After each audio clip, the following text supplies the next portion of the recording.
সকালে একটা অর্ডার দিয়েছিল দেখলাম, আর এখন একটা অর্ডার যাচ্ছে। সকালে একটা অর্ডার দিয়েছি, এখন একটা অর্ডার, এই যে দেখতেই পাচ্ছ। এখন কটা, কয় প্লেট?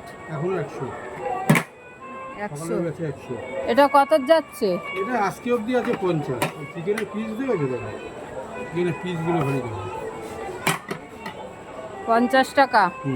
আজকে অবধি আছে 50 টাকা, কালকের থেকে হবে 60 টাকা।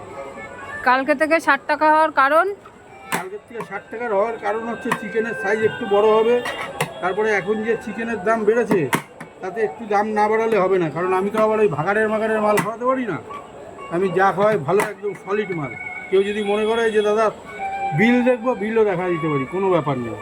আজকে চিকেন এসছে, আজকে চিকেনের রেট হচ্ছে, সবাই জানো চিকেনের দাম বেড়েছে, 205 টাকা চিকেনের রেট। তো খেতে গেলে কোথায় আসতে হবে? বসাক বিরিয়ানি ছাড়া এসব বিরিয়ানি পাবে কোথায়?